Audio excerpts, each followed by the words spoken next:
Ô, baiano! Aê! Fala, amigão! E aí? Ei, saudade de te dar um abraço. Pois é, Como é que tá aí? muito tempo longe, né? Pois é, ué. Tudo bem. Então, vamos deixar o povo voltando aí um pouquinho. Como é que tá Sim. o, o Nicolas, o Lucas, a Bispa? Tudo bem aí? Também, graças a Deus. Cada dia tem que inventar uma coisa nova para esses meninos, né? É.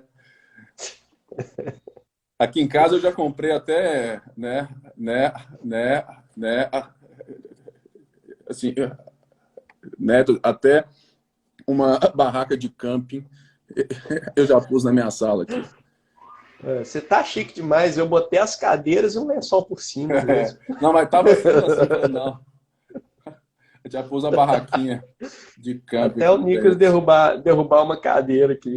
É. Ô, Brunão, Fala. você tava aí no culto e tudo mais. Eu vou te fazer umas perguntas, você dá aquele, né? Dá né, você fecha igual o Gerson. Ah, tá. Então, eu comecei, né? E o mote de toda a pregação foi, foi essa ideia de que o nosso entendimento correto sobre a volta de Jesus, sobre como que isso acontece, quais são os próprios intuitos dele e a nossa vida como um todo, né, de não só uma vida cultica de mãos para cima, mas de mãos, né, para frente. O que que você entende que deve ser para nós hoje nesse tempo de crise? São coisas que a gente precisa ficar atento e fatos sobre a volta de Jesus, sobre toda essa história que a gente não pode perder de vista. É interessante que você falou muito de esperança, né? E a palavra esperança no grego, ela tem uma ideia de antecipação, mas não é uma antecipação ansiosa. Uhum. É uma antecipação, ó, já que isso vai acontecer mesmo, eu vou me preparar para isso que vai acontecer.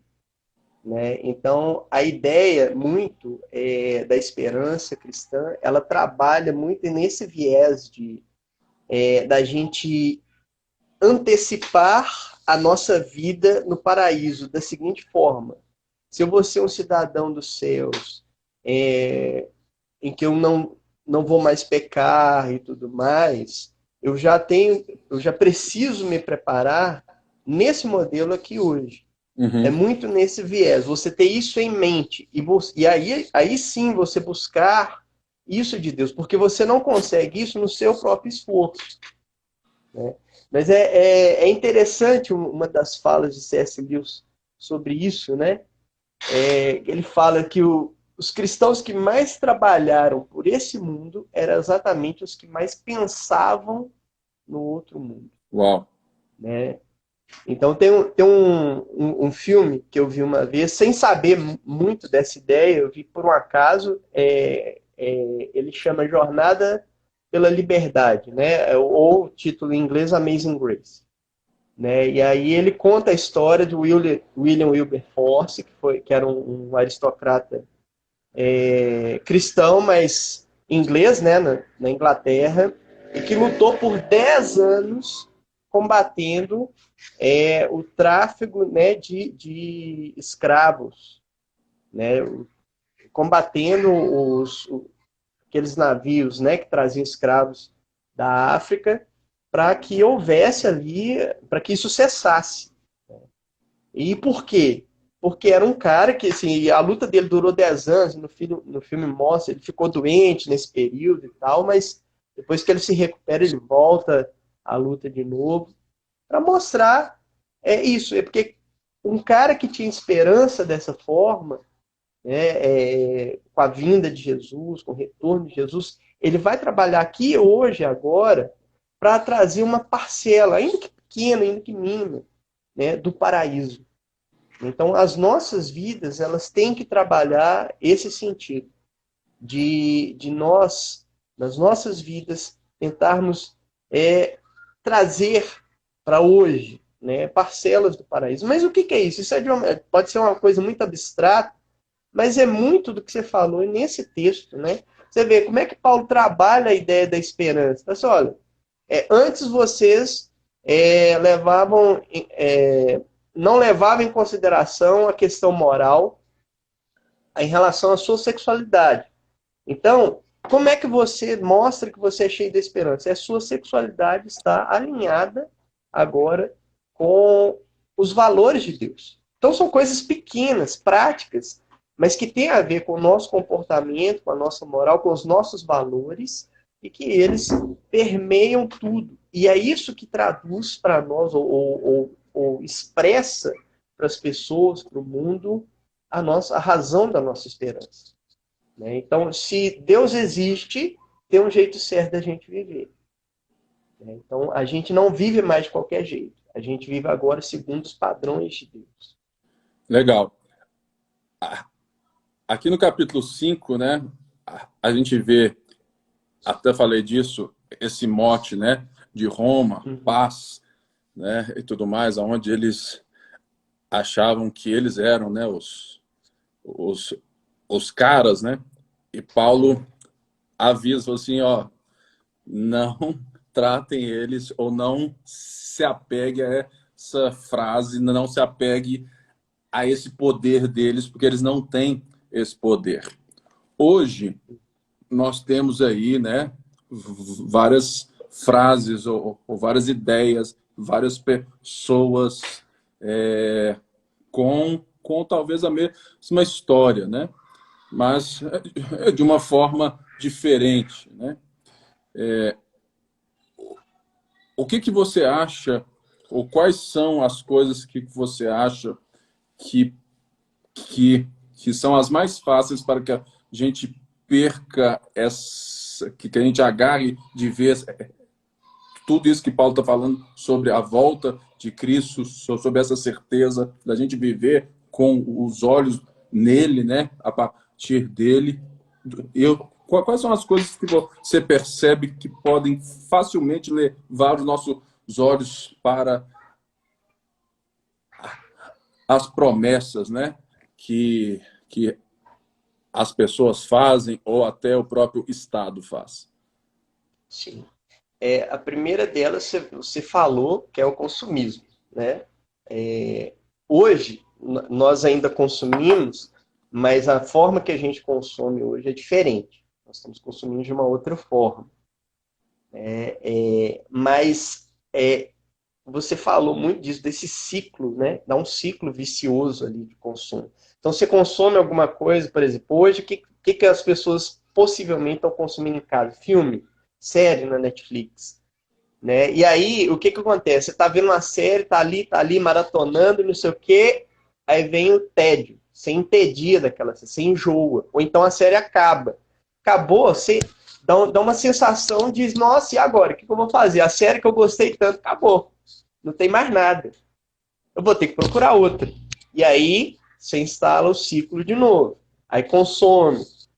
Consumiu de novo, acabou de novo, pronto. Aí você entrou num ciclo infinito, até uma hora que você esgota tudo, né? Que é possível porque você não gosta de tudo, você é seletivo nos seus gostos, então você tem X séries que você assiste, mas chega um determinado ponto que aquela categoria de série acabou. Ou você abre um novo tipo, mas isso não te satisfaz mais plenamente, ou então você entra no tédio. Né? E aí esse tédio vai te levar ao desespero. Né? E esse desespero faz com que você procure uma outra forma de saciar aquilo ali, porque ninguém quer estar em estado de desespero. Então você vai procurar alguma forma de saciar isso. Né? E aí você vai se perdendo nesse consumismo, nesse ciclo sem fim aí na sua vida, em que faz com que você com certeza aí, se você se desconecta daquilo que é uma esperança verdadeira. Né? E é interessante, mais uma vez aí, eu cito C.S. Lewis, né? Ele fala assim, se descobre em mim um desejo que nenhuma experiência deste mundo pode satisfazer, a explicação mais provável é que eu fui criado para um outro mundo. Então, o C.S. Lewis está falando aqui que nós não fomos criados para sermos plenamente satisfeitos por qualquer coisa que exista hoje. Nós somos criados para sermos satisfeitos em Deus. É só nele, é só nele. Só nele que nós vamos ter a nossa satisfação saciada. Né? Agora, um outro ponto, né, aí que eu gostaria de destacar é que essa ideia, né, da paz e segurança, que você falou, né, do Império Romano, que era por meios bélicos, ou seja, pela força do homem, é o homem trazendo paz e segurança, por qualquer meio que seja. Qualquer meio que seja. Né? Nós, muitas vezes, depositamos as nossas esperanças e as nossas fichas nisso. Hoje, há uma frase que está aí, né? Alguns falam, defendem, mas eu sei que alguns pastores defendem de forma moderada, eu sei disso, né? Não é depositar todas as fichas, que a confiança na ciência. Né? Perdeu-se, por um tempo, a confiança na ciência, por diversas razões aí da nossa cultura, e hoje há um clamor por voltarmos a confiar que a ciência vai nos dar a solução para a pandemia, para o vírus e tal. De fato, é isso. O caminho, acredito que o caminho que Deus traça para a humanidade nesse sentido de resolver o problema da pandemia é através da ciência mesmo. Não vejo problema nisso. O ponto é que as pessoas querem, muitas vezes, depositar todas as fichas nisso. Isso é muito retratado em filmes, né? Você é da música, né, Pico? Então você fala, canta muito música. Eu sou dos filmes, então eu falo muito de filme. Eu durmo nos filmes. Pois é. Então, assim, tem muitos filmes aí, vocês podem ver, filme de ficção, em que é colocado uma forma de vida eterna através da ciência. Né? Então, eu vou citar alguns famosos aqui, um com Schwarzenegger, né? É o Sexto Dia, em que o cara morria, aí pegava a memória dele, colocava num disquete, depois fazia um clone dele, depois jogava a memória de novo do cara naquele clone. É uma forma de vida eterna. Tem um outro filme, também A Ilha, em que tinham vários clones das pessoas, as pessoas ricaças, mas doentes, e aí elas iam lá, os clones viviam numa instalação, e aí o prêmio deles, a loteria deles, era serem escolhidos para irem para a ilha. E aí a ilha era uma promessa de paraíso, não era nada. Algum órgão, alguma coisa, era transplantado deles para o rico que custeou eles ali, para que esse rico pudesse viver mais. Então, tudo aí, né, um outro filme muito, muito grande também, aí já acabaram de falar dele, que é o Transcendente, né, com Johnny Depp também. A consciência do cara é transferida de uma forma tal que ele por meio ali dos computadores e tal, ele muda completamente. Ele deixa de ser um mero humano e passa a ser quase um ser transcendente mesmo, né?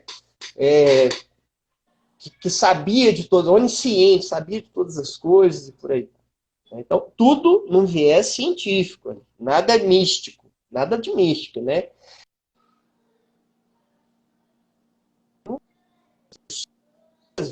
Em quererem depositar toda a esperança na ciência. Legal. A ciência vai resolver tudo. Legal. A vida eterna, a redenção, nós vamos ser redimidos pela ciência. Mas o que é isso, gente? O que isso aqui é o paz e segurança romano. É o homem tentando prover o próprio meio de se redimir, de viver eternamente sem Deus. Quem Legal. trouxe a paz e segurança para o império? Foi o homem, não foi Deus, foi o homem. Né?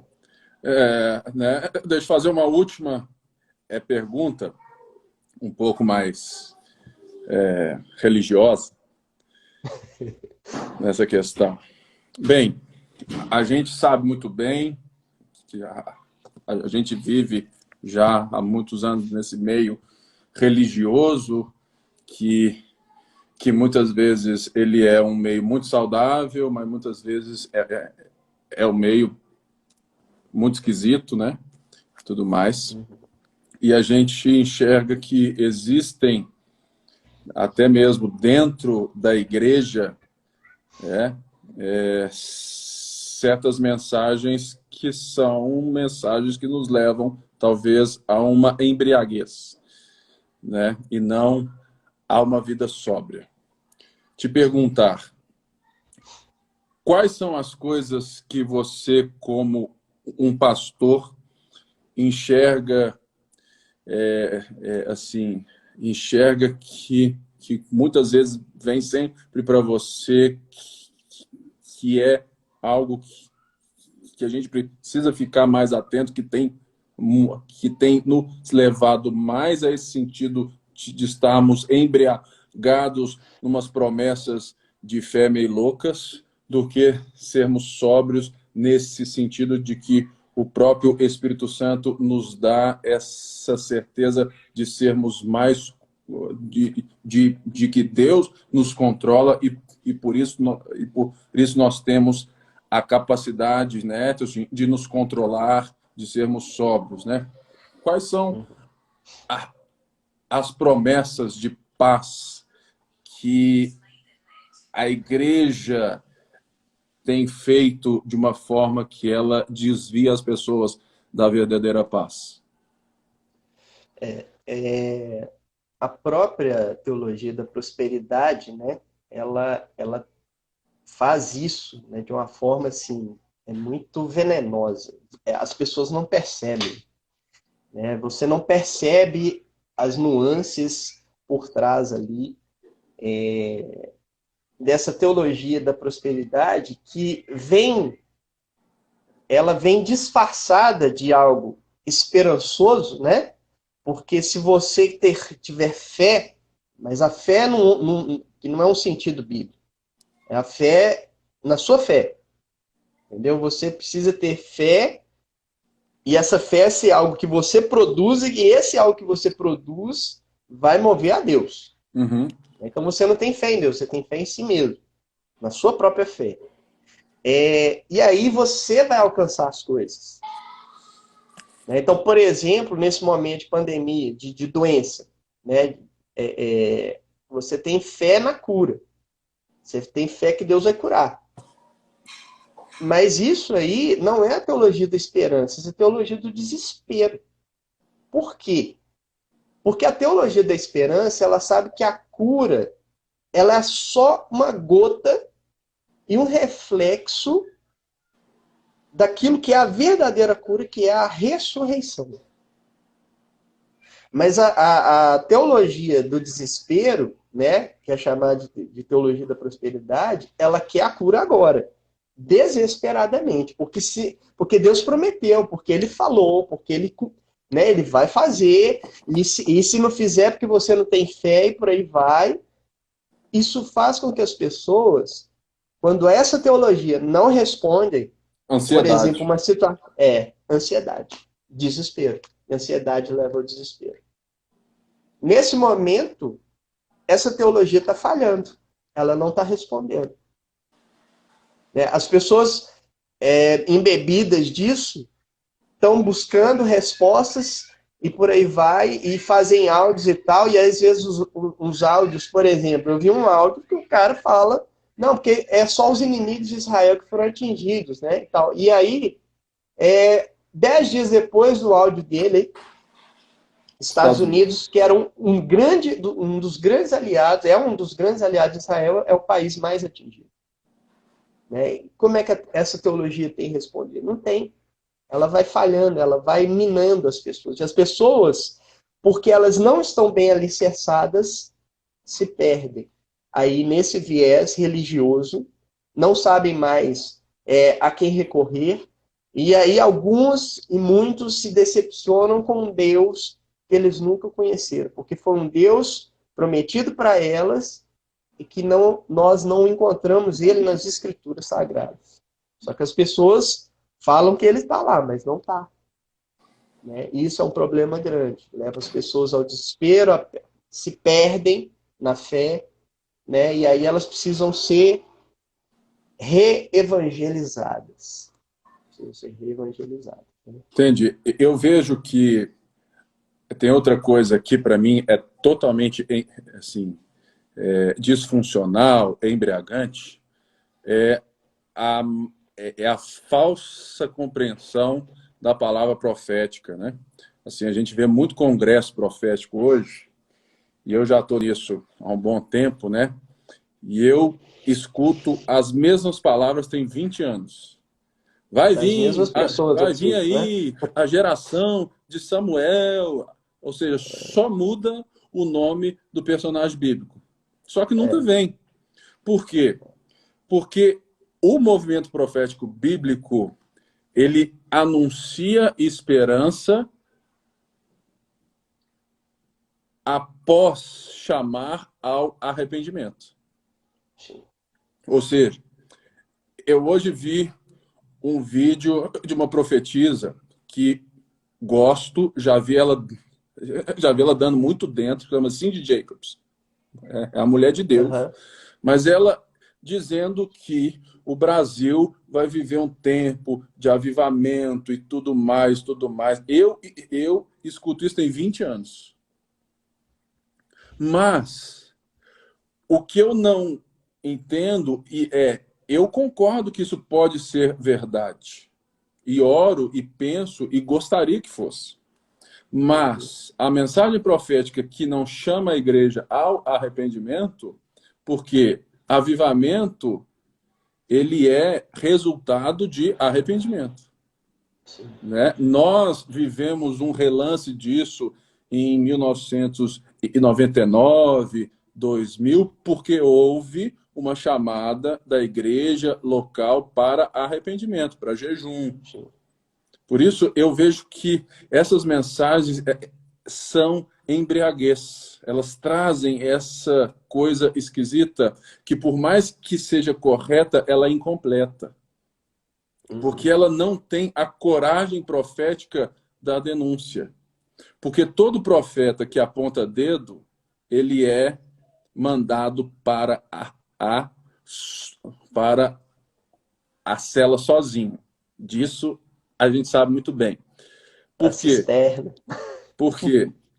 Porque todo profeta verdadeiro, ele não quer multidão, ele quer família, ele quer povo. E povo tem identidade, propósito e valor. A multidão não tem face, não tem valor, não tem história. Ela só responde, né, aos atos. Então eu vejo que isso é uma coisa que nós temos a oportunidade de repensar, de ler, de estudar e de mudar, né? Porque eu vejo muita gente que é caça-mover também. Aí tem outra coisa, né?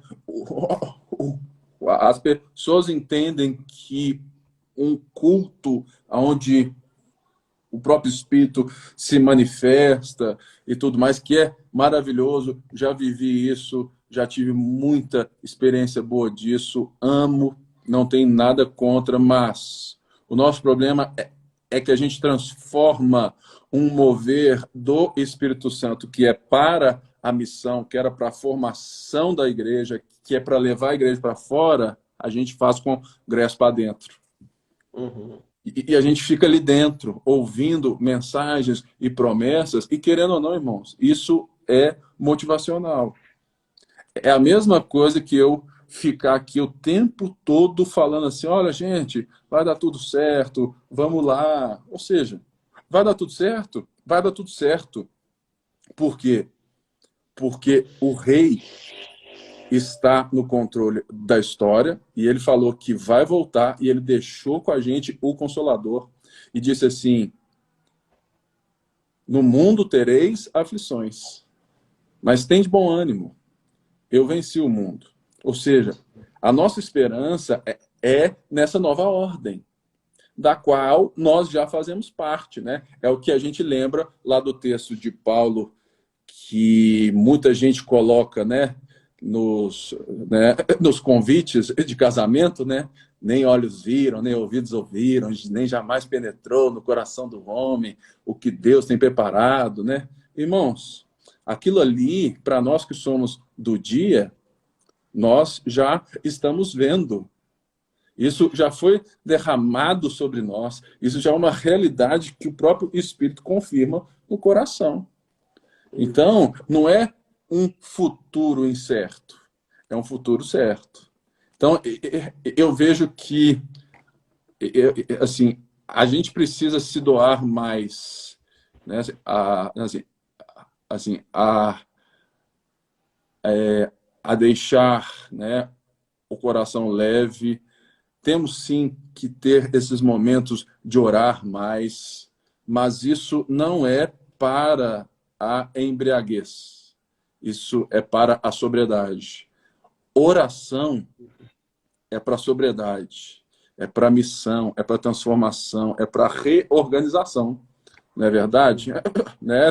Eu gosto muito, né, do que a bispa fala aí, e tudo mais, eu vou te passar aí como bispo. É que ela lembra para a gente que a frase, né, que tem, né, errar é humano. Ela falou assim, não, irmãos, errar é desumano. Né? Trata isso um pouquinho para a gente. Sim. Que o verdadeiro ser humano é Jesus. Ele é o modelo. Ele é o ser humano como o ser humano deveria ser, como Deus quer que nós sejamos. Né? E aí, quando você peca, quando você erra, você desfigura a sua própria humanidade, porque você se afasta do modelo que é Cristo, né? Então, imagina Adão, tá lá, né? Aquele ser humano ali criado à imagem e semelhança de Deus. Quando ele peca, essa imagem que ele tem de Deus desfigurou. Então, o que era para ser já não é mais, está desfigurado, ela fala que está desconfigurado, né? Isso. Acho que é convivência comigo, que é linguagem de informática, né? É. Desconfigurou o ser humano. Né? Desconfigurou o ser humano. Então, essas características de você, que você expressa a verdadeira humanidade, é interessante que é nesse texto aí, fala delas, né? As virtudes. Né? Visto a couraça, né, da fé e do amor, né? E o capacete da esperança. Né? Então, são essas virtudes que precisam. Agora, entendo, é virtude. Se é virtude, é hábito. Né? Então, nós precisamos cultivar isso todos os dias, para que aí se manifeste o verdadeiro tipo de humano que nós somos. Né? Então, quando isso não está vivificado na nossa vida, né, a fé, a esperança e o amor, nesses sentidos, né, não é uma fé alienada, mas a fé do confiar em Deus, é simplesmente isso. A esperança que nós temos nas promessas dele. Qual é a grande promessa que nós temos dele? É que ele vai voltar e nós seremos transformados assim como ele é. E o amor não é esse amor romântico que existe, né, que falamos nas canções românticas. O amor é o movimento de Deus em nosso favor, a entrega de Cristo por nós, é ali que é revelado o amor. Então, se vivemos a partir disso e cultivamos isso como um hábito nas nossas vidas, aí sim manifesta em nós a verdadeira humanidade. Né? Por que as pessoas se impressionam com ações, né, simples, às vezes, que a gente faz, como foi feito, de entrega de cesta básica? Né? Como que as pessoas se impressionam com isso? Como é que elas enxergam Deus nisso? É porque ali manifesta o que era para sermos, de fato, né, e o tempo todo.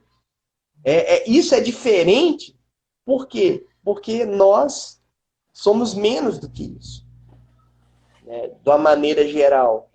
Mas quando esses valores manifestam na nossa vida, nós estamos manifestando a Deus e manifestando a verdadeira humanidade, porque ela se traduz em Cristo Jesus. Né?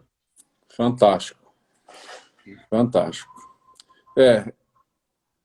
Essa carta, ela é muito rica, né? Assim, eu acho mais lindo é como que Paulo, talvez na sua primeira ou segunda carta, já tipo, coloca esse estandarte, né? Falou assim, opa, aqui não é olhar para baixo, né?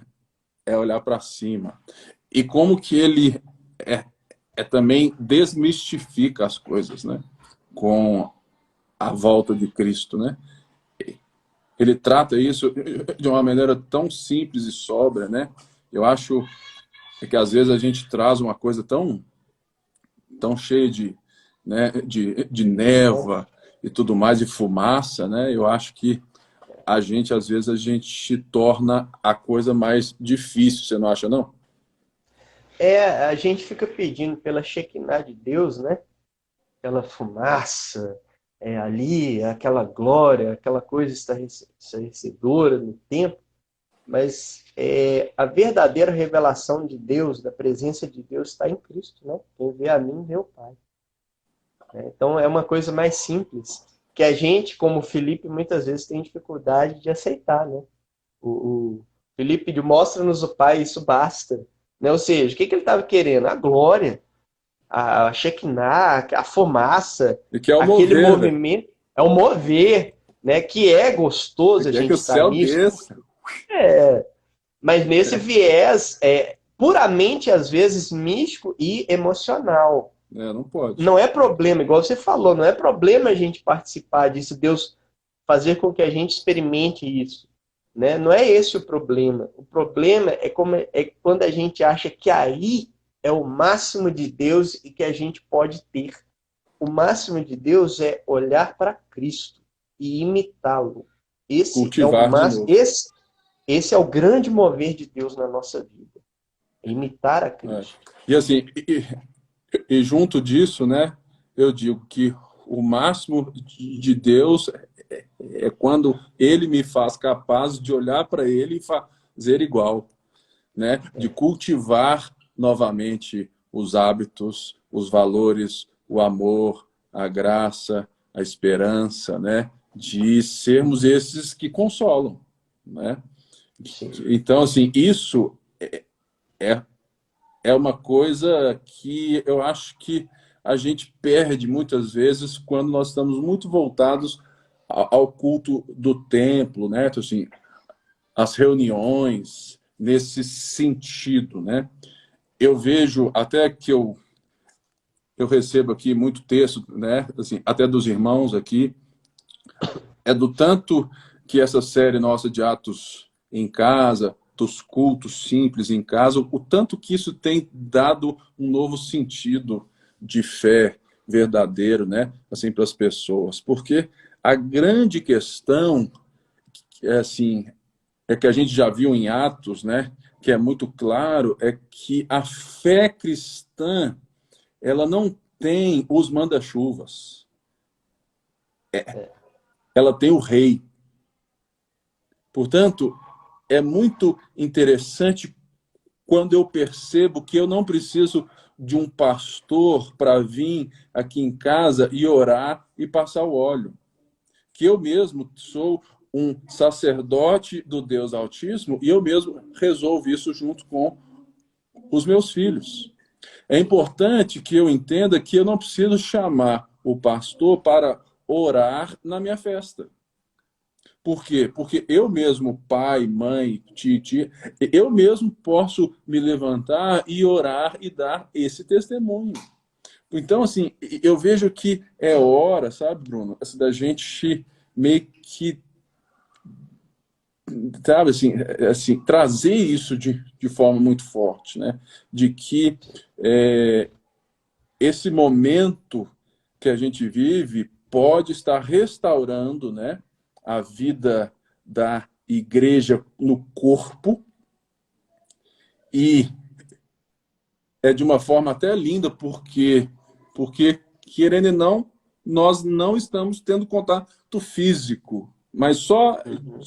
só de estar aqui falando, ver que entrou, das frases que o povo fala, de eles mesmos estarem falando, oi fulano. Cara, isso é tão bonito e tão importante para nós. Então, assim, e eu penso que quando a gente voltar a ter culto, né, assim, no clube onde a gente está, tudo mais, eu espero que a sensibilidade nossa ao culto, a entrega seja diferente. que a gente pare de assistir o culto, sabe? É algo que eu tô assim bem nessa, assim bem assim, mas que o culto ele não parou, né? Assim, hora nenhuma. Assim, aqui em casa mesmo a gente todo dia a gente tem culto, todo dia a gente ora junto, a gente lê a Bíblia junto, a gente aprende junto. Por quê? Porque nós precisamos entender que os dons do corpo, eles são parte da cabeça que é o rei. Então, assim, eu vejo muito e faço parte disso, né? E percebo isso muito, o tanto que as pessoas às vezes colocam em nós, né, líderes, esse senso de urgência de uma resolução imediata. Mas não, nós temos a capacidade de ensino, de formação, de consolo, de apontamento, de norte, né? E tal. Mas nós não temos essa relação especial com Deus que foi construída, talvez, na nossa cultura a partir de de toda a nossa história aí para trás. Então, assim, É uma herança católica, então, assim, o que né? você entende que a gente pode já falar que a igreja pós-vírus traz, né, de mudança certa? Ou que pode vir a ser? Sim. Eu acredito muito também, por um outro lado, na valorização do encontro dos santos, Uhum, né? ótimo. A valorização da comunhão de, ali presencial, de estarmos juntos, unidos, de nos abraçarmos, né? De cantarmos juntos, né? Vai perder muito esse senso de individualismo, por um lado, né? Na figura daqueles que estão à frente, né? E um resgate, né, da ideia de Jesus do governo da igreja. A ideia de Jesus era que o governo não é hierárquico, né, de cima para baixo, mas é de baixo para cima. Né? A pirâmide é invertida, é de servir, né, mais é de estar juntos, mas ao mesmo tempo uma percepção também de que de que cada irmão tem também capacidades que ele,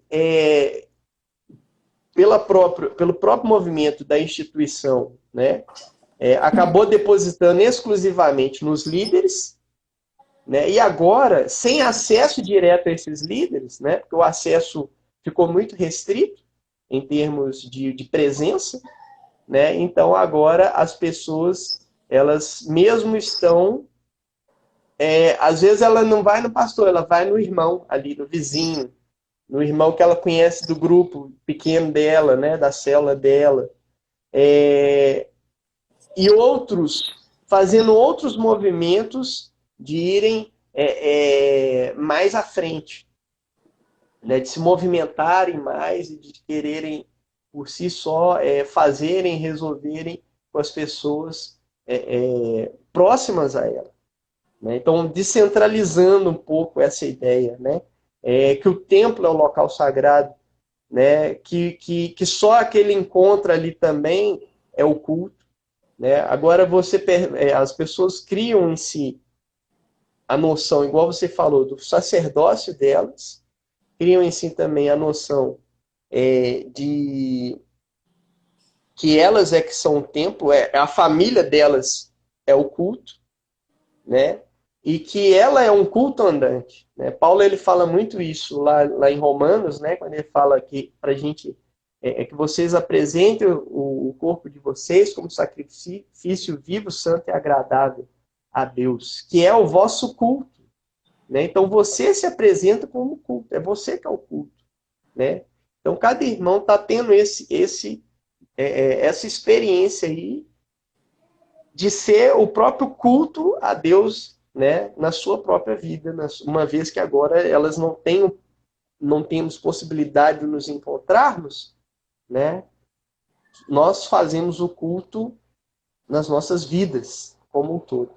É, e tem uma coisa que eu acho que a gente vai ter agora, eu até tenho pensado muito nisso e quero fazer, é essa instância de ensino ser mais web, né, ou mais aqui, né, igual a gente está hoje, e nós termos a chance de propiciar encontros físicos mais relacionais e de diálogo, né?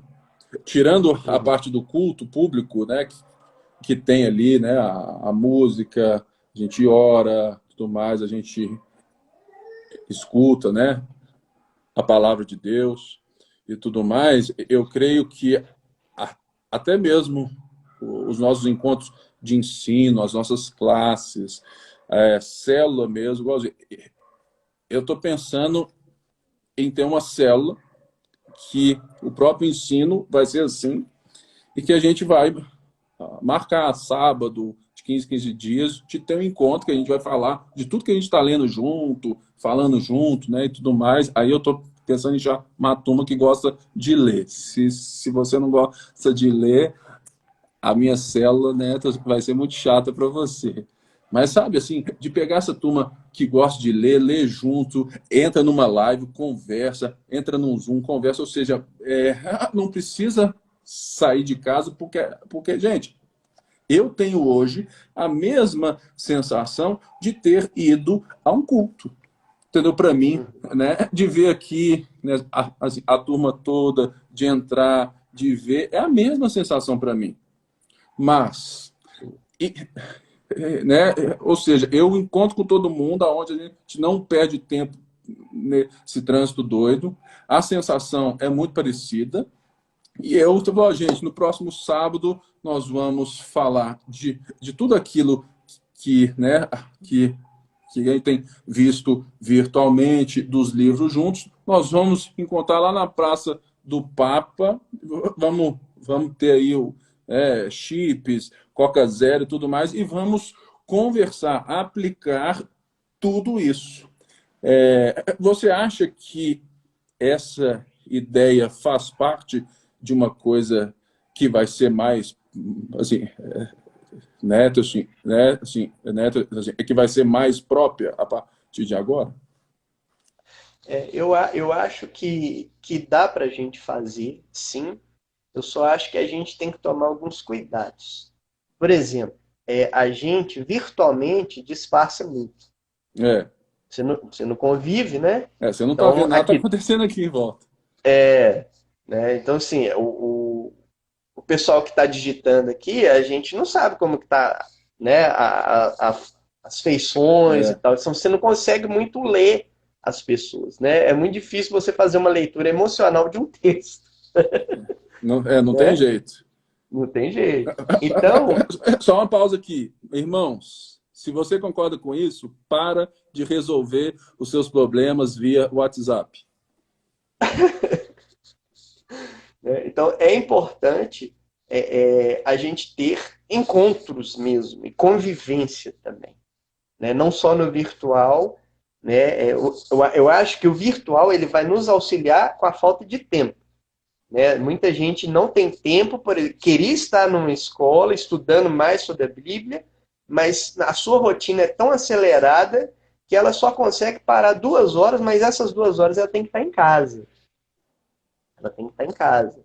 Então, beleza, esse modelo virtual vai auxiliar ela nisso, a ter mais conhecimento. Tal, mas como que ela vai fazer esse conhecimento vir à tona? Né? Relacionamento. Como é relacionamento? Ela vai precisar se relacionar. Mas aí que tá. Esse relacionamento, ele não acontece no culto público. É Não. por isso que a gente precisa de deixar isso claro. Ninguém vai parar o pipe lá na pregação e falar assim, pastor, isso aqui que está sendo lá em casa e tudo mais. Não, isso é um relacionamento que o próprio culto produz a agenda. Mas o que a gente tem que entender é que a nossa relação de igreja, e aí não é todos com todos, ela deve ser dessa irmandade, né? Ou Sim. seja, todos nós temos que ter amigos na igreja. É o intuito desse pequeno grupo, né? Entendeu? Mas isso parte de, de casas sólidas que encontram com outras casas, com outras pessoas e vão crescendo. E essa missão no trabalho e tudo mais, as pessoas vão sendo, novas pessoas chegam para Cristo. Eu vejo Sim. que nós estamos vendo que o papel do culto público ele é muito mais de ensino, de adoração, de celebração, mas a vida da igreja, ela É dinâmico. acontece fora. E isso precisa ficar muito forte para a gente agora. Sim, esse é o ponto. Esse é o ponto. Né? As pessoas, elas pararem entre aspas, sacralizar o momento do culto, como se ali fosse o único momento de encontro com Deus. Cara, se aquele ali é o único momento de encontro com Deus, é muito pobre. É, A vida está muito pobre. é, Né? é, é, é Se muito você fizer medíocre. medíocre, se você fizer as contas, né? Uma conta rápida, 52 por ano, né? Você tem 1 hora de exposição, são 52 horas de exposição às E a escrituras no maioria não ano. vai sempre, né?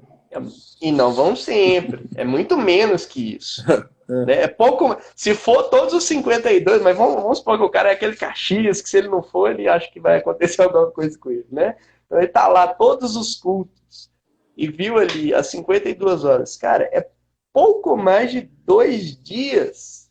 2 dias de exposição às escrituras. É muito pouco. É muito pouco. isso vale É, também, Bruno, para os pais, né? Lembrando, os pais têm em média com os seus filhos umas 70, 80 mil horas por ano.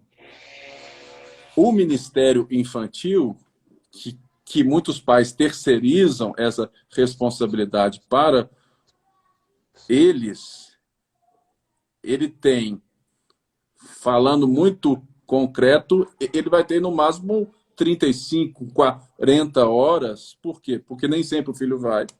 E a gente quer que o ministério evangelize meu filho. É impossível. é. Como na nossa prática é muito isso, nós terceirizamos tudo, né?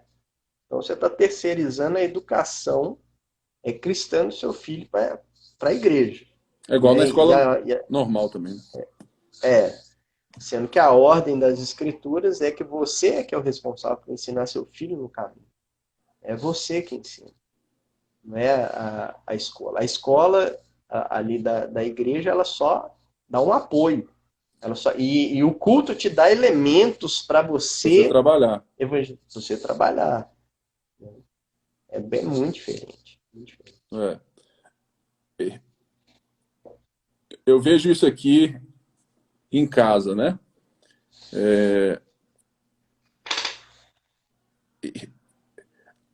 Há um tempo atrás eu estava muito fora de casa, né? Até na igreja muito.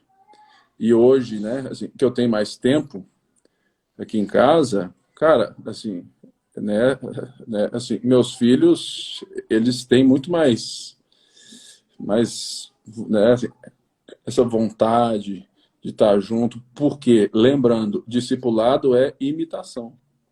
Então a gente precisa de estar presente, né? Não apenas na vida né, dos filhos, mas uns dos outros. Lembrando também que discipulado não é coisa de pastor, é coisa de discípulo, né?